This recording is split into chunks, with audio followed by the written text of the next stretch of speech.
En 2011, CD Projekt lance le deuxième jeu de la saga du sorceleur. Après une appréciation assez mitigée sur le premier jeu, surtout en lien avec le gameplay qui est difficile à prendre en main, mais dont l'histoire sauve largement la critique, le studio développera le deuxième jeu, en ayant connaissance du gameplay qui est peu satisfaisant par rapport à ce premier jeu. Désormais, nous faisons place à un gameplay beaucoup plus instinctif sur les réflexes et sur le combat en temps réel. Il en va de même également pour l'histoire. Le deuxième jeu va suivre la fin du premier. Je vais rapidement vous rappeler comment se termine la fin du premier jeu. Si vous n'avez pas encore vu la vidéo, je vous invite d'ailleurs à aller la regarder. Nous avons Geralt qui aura vaincu Jacques d'Adelsberg et le spectre du roi de la chasse Eredin. Les conséquences politiques entrent dans un véritable chaos. Ce chaos est donc en lien directement avec les conséquences politiques qui sont catastrophiques, et notamment la perception qu'a les royaumes du Nord envers les magiciennes. Du point de vue de la société, la plupart du continent, les magiciennes sont perçues comme de véritables sorcières dont il faut s'en séparer.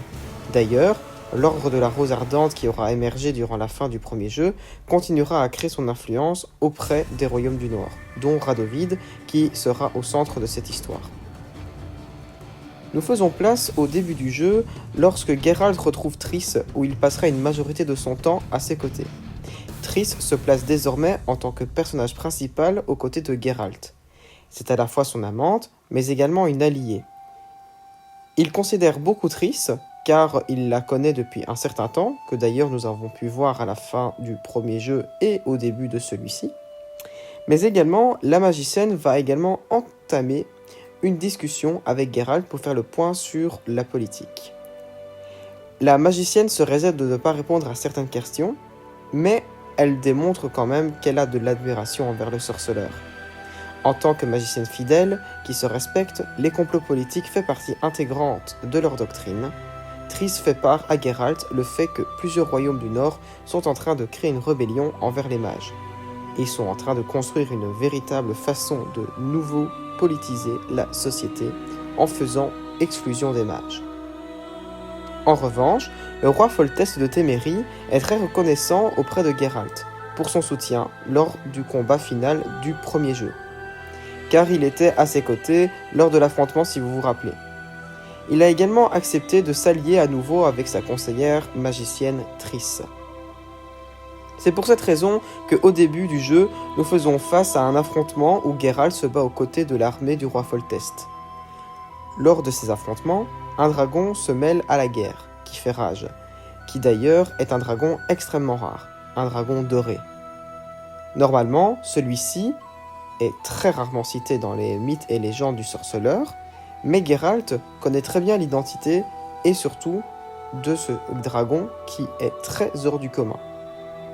En tout cas, l'armée de Témérie ainsi que Geralt vont se replier face à cela et va très rapidement rentrer dans les tours voisines pour retrouver le roi Foltest qui s'y est protégé. Car celui-ci a bien entendu des soldats, mais est réservé seul dans une tour. Malheureusement, au moment où Geralt arrive à la même position du roi, il voit celui-ci tomber au sol avec une entaille à la gorge.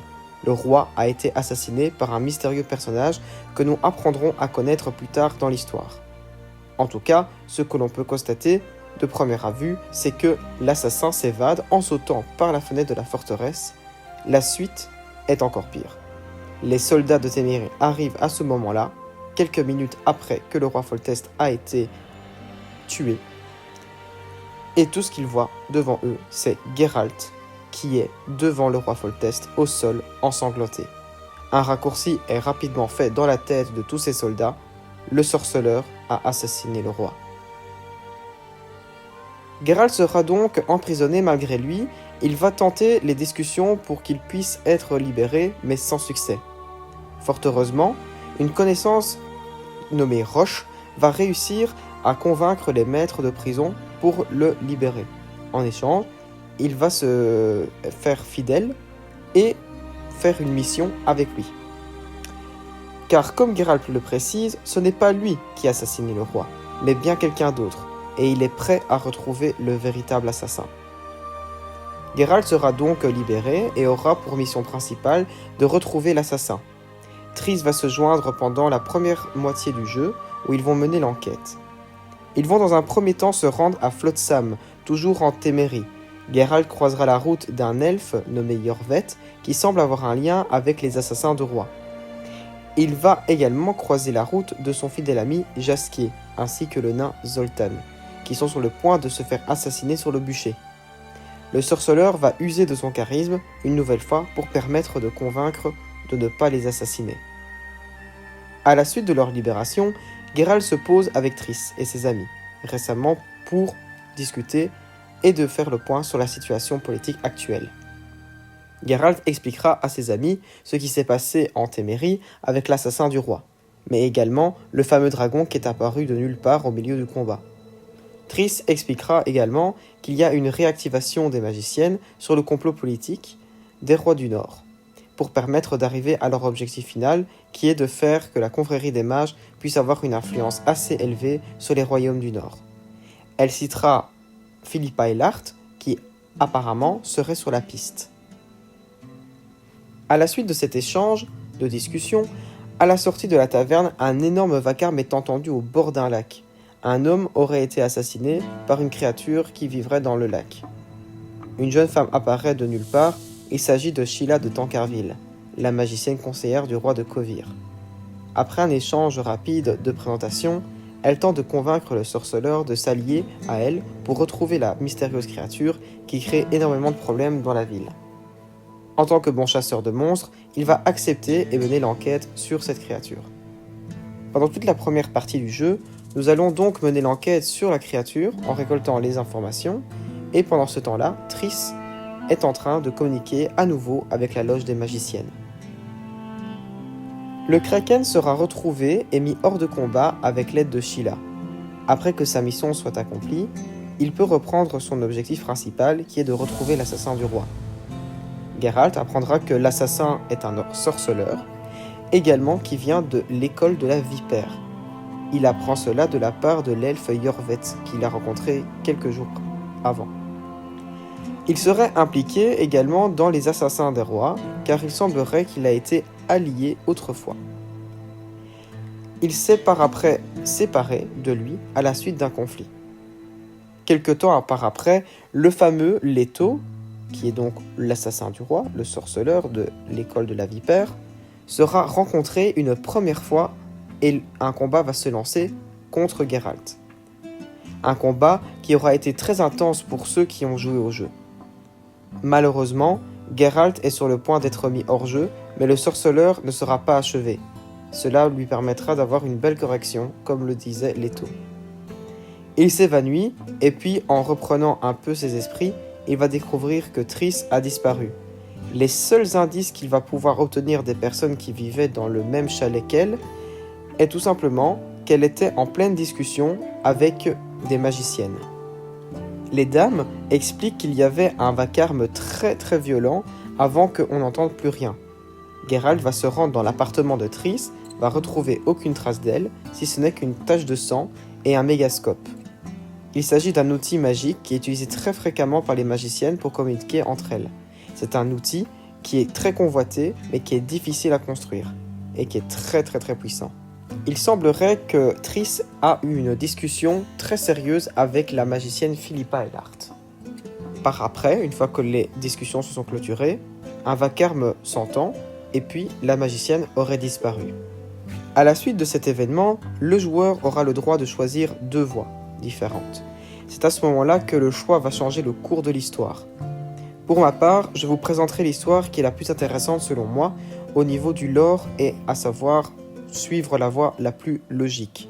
Pour moi, j'ai plutôt préféré suivre la voie de Yorvet, donc à savoir l'elfe, plutôt que celle avec Roche.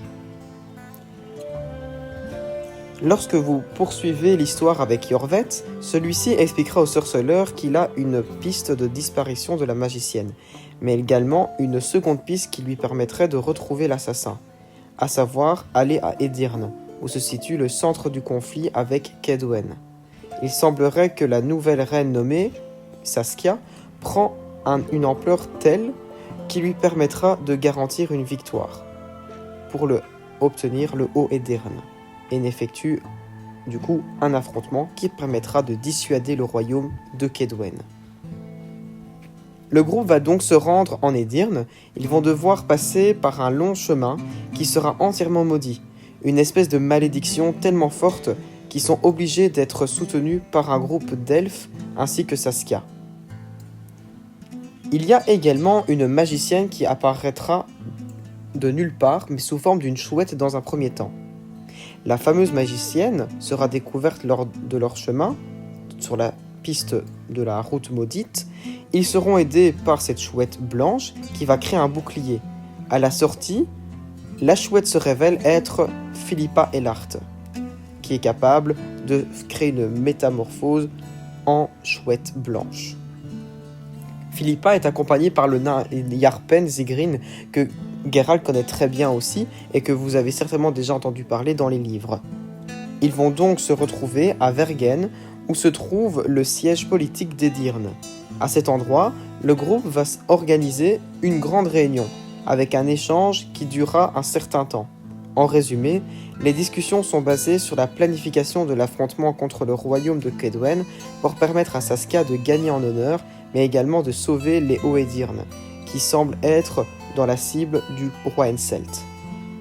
Le roi veut obtenir ce territoire pour de multiples raisons, dont notamment des raisons financières et commerciales, qui sont largement plus intéressantes. Le sorceleur sera convié à la prédication de cet affrontement, en échange du soutien dans son objectif principal, qui est de retrouver d'une part l'assassin des rois, mais également de retrouver Triss Merigold. D'ailleurs, plus que l'histoire avance, il remarquera que Triss semble intrinsèquement liée à cette histoire. Lorsque les discussions s'achèvent, Saskia s'évanouit à la suite d'avoir consommé ce qu'elle avait dans sa tasse. Il semblerait que le vin a été empoisonné. Philippa va donc missionner le sorceleur dans le but de retrouver les différents ingrédients, comme de la rose de souvenance, pour permettre de créer l'élixir qui permettra de soigner Saskia, qui sans elle ne pourra pas achever sa mission de combat.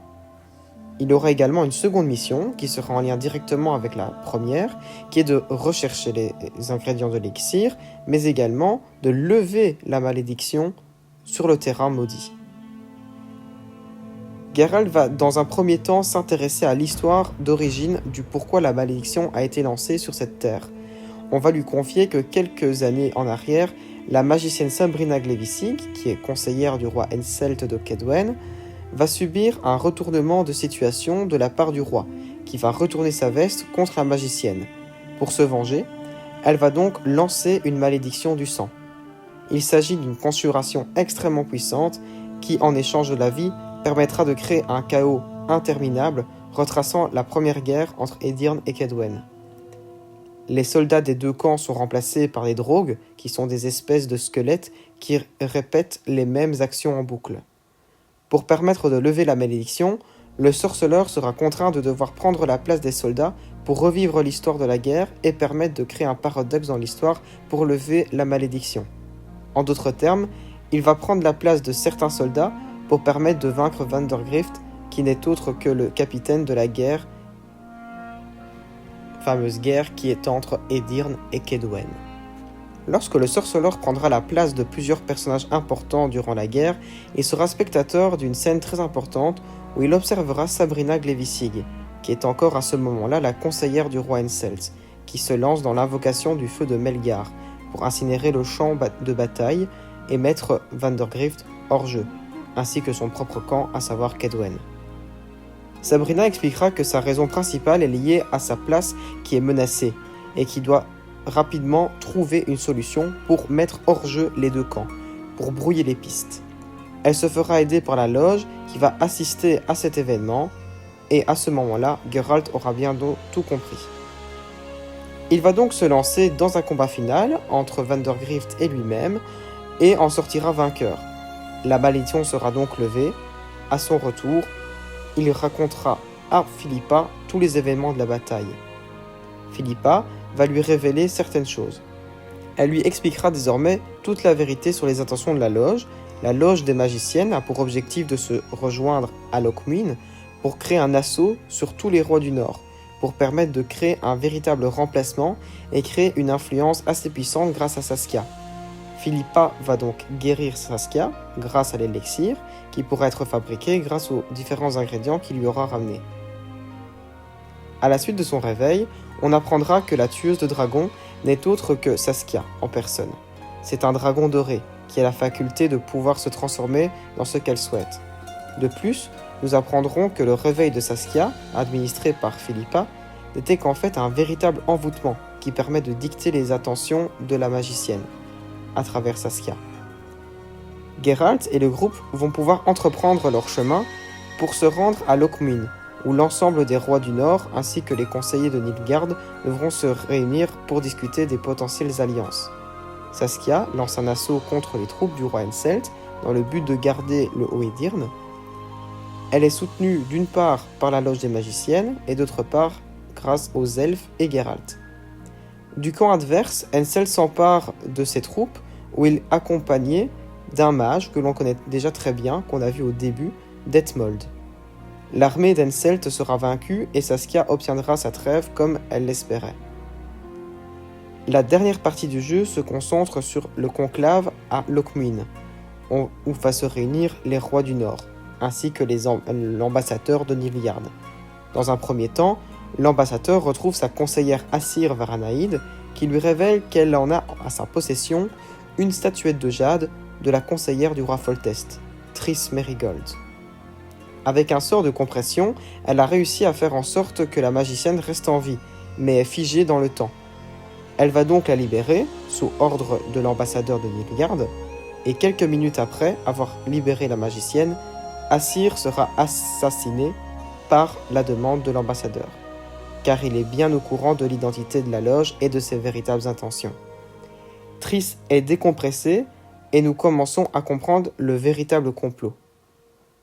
Pendant ce temps, le roi Radovid est en discussion avec Philippa Eilhart qui a été capturée par son armée et compte bien régler ses comptes avec elle car il est au courant de presque toutes ses manigances depuis le début. Et également, il a connu la vérité sur les intentions de la loge et de son identité, qui était encore secrète à ce moment-là. Il va donc demander à l'un de ses tortionnaires de lui ôter les yeux remplis de malice. Elle va être emprisonnée jusqu'à nouvel ordre. À ce moment-là, le joueur aura le choix. Geralt a le choix entre libérer ou laisser Philippa Eilhart dans la prison. Elle indiquera la localisation de Triss qui se trouve aussi à proximité. Il prendra en otage l'ambassadeur de Nilfgaard pour retrouver Triss. À Lothmund, Geralt et Triss arrivent ensemble et se lancent dans plusieurs combats. Geralt va enchaîner les combats pour retrouver Triss. Il va parvenir à atteindre et à libérer la magicienne qui va ensuite entamer une discussion avec lui. Elle va lui expliquer toute la vérité depuis le début, car apparemment Triss est au courant de tout depuis le départ. Elle précise qu'elle ne fait pas partie de la loge, du moins plus pour le moment, et que bien au contraire, les magiciennes faisaient partie de la loge et ne voulaient plus qu'elle en fasse partie, car elle commençait à se méfier d'elle. Les principales méfios étant en lien directement avec ces atomes crochus avec le sorceleur. Étant donné que le sorceleur a pour but de retrouver l'assassin des rois et qui pourrait mettre des bâtons dans les roues de la loge des magiciennes. C'est pour cette raison que l'ensemble des magiciennes ne voulait plus que Triss assiste aux réunions. On apprendra que la loge des magiciennes a une intention de vouloir créer un état qui est gouverné exclusivement que par des magiciennes. Elles ont effectué des plans d'assassins de rois pour effectuer du remplacement.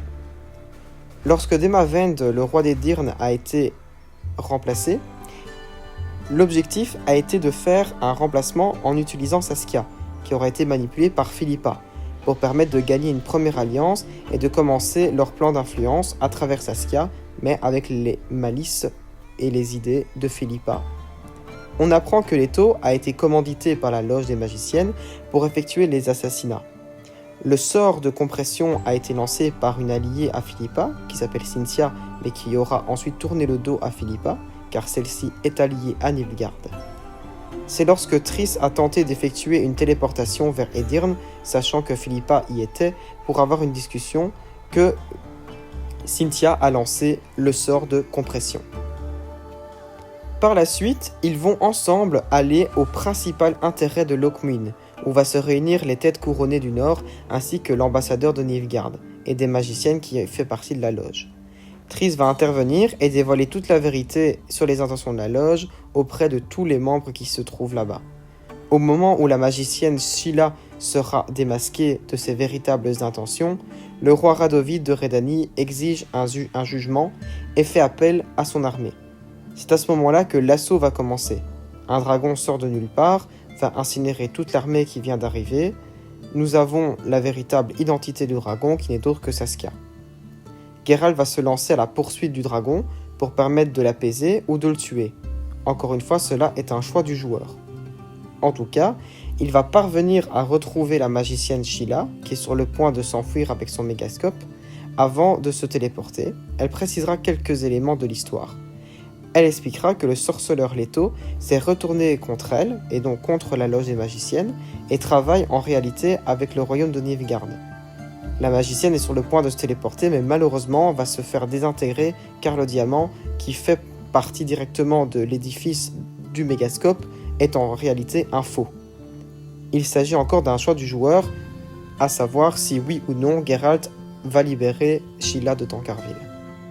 Peu de temps après, le dragon réapparaît et donc un combat va se lancer contre le dragon, qui arrivera quelques temps par après. Pendant ce temps, Philippa va réussir à s'enfuir, malgré qu'elle a perdu la vue, et va se transformer en chouette pour s'évader. Pour le combat en ce qui concerne le dragon, il s'agit également d'un choix mineur du joueur, soit laisser le dragon là en plan, ou alors de le tuer et le terminer. Nous arrivons à la dernière partie de l'histoire, où le joueur va pouvoir se lancer contre un combat final avec Leto. Triss a la connaissance, qui est directement après le combat du dragon, attend Geralt proche de Lothmuin et à l'endroit où Leto l'attend. Geralt va donc accepter les discussions avec Leto, et pendant plusieurs minutes, il y aura un échange sur toute la vérité de l'histoire qui sera expliquée par le sorceleur de l'école de la Vipère. Il va lui révéler que ses véritables intentions n'étaient que de répondre aux demandes du royaume de Nilfgaard. Il a travaillé pour la loge des magiciennes uniquement dans le but de faire un assassinat de certains rois qui permettait de gagner des coups d'avance pour le royaume de Nilfgaard pour entreprendre sa future conquérance. Une fois c'est une mission accomplie, il s'est dédouané des demandes de la loge et s'est donc retourné. Il va expliquer également des éléments en dehors de l'histoire du jeu qui sont très importantes pour la suite, mais également pour des éléments non expliqués du passé de Geralt. Il va lui révéler que pendant la période où il était sur l'île aux pommes, à savoir à la fin du 7e livre, La Dame du Lac, il y avait son âme qui était échangée par le roi de la chasse, Eredin, que l'on connaît très bien à la fin du premier jeu, que l'on a pu le voir sous forme de fantôme. Le sorceleur aurait échangé son âme auprès du roi de la chasse, Sauvage, pour permettre à ce que la magicienne Yennefer puisse être libérée. Leto a donc été chargé de veiller sur Yennefer, qui semblerait avoir un caractère bien trempé, mais qui n'a pas été facile. Il semblerait qu'elle soit obligée de rester dans le royaume de Nilfgaard. De par cette révélation, le sorceleur aura été pendant plusieurs années un soldat de la chasse. Par la suite, il aura été libéré de son sort et est devenu amnésique. Et donc l'histoire du premier jeu va donc se lancer. À la suite de toutes ces révélations, Leto va donc lui proposer soit d'en finir là et de partir chacun de leur côté, ou alors de se livrer à un combat que seul un des deux pourra en sortir vivant. Selon le choix du joueur, il pourra laisser Leto en liberté et le retrouver dans le troisième jeu, ou alors l'assassiner lors du combat final. À la suite de toutes ces révélations, la situation des royaumes du Nord se stabilise. En revanche, le royaume de Nilfgaard se prépare pour un futur affrontement dans la suite de sa conquête. Ce sont des éléments qui auront été abordés dans le troisième jeu. J'espère que vous avez bien apprécié ce résumé du deuxième jeu de la saga du sorceleur. Quant à moi, je suis très ravi de vous l'avoir partagé. Il faut savoir que parmi les 3 jeux qui sont sortis, j'ai adoré le deuxième jeu. C'est vraiment un jeu que j'ai énormément apprécié de par son intrigue au niveau de l'histoire et surtout au niveau des personnages qui sont très très bien suivis par rapport au livre. Par exemple, lorsqu'il parle et qu'il détaille tous les complots politiques, mais également le caractère de chaque magicienne qui sont très quantitatifs dans ce jeu-là, c'est très intéressant. Et puis, le gameplay, je dois vous avouer, est très intéressant aussi. Parce que par rapport au premier jeu qui était très difficile à prendre en main, le deuxième jeu fait un peu appel au troisième, dans le sens où le gameplay est beaucoup plus intéressant. J'espère que vous avez bien apprécié cette vidéo, n'hésitez pas à mettre un like et un commentaire pour répondre à des questions que vous vous posez encore, et sinon, à très bientôt.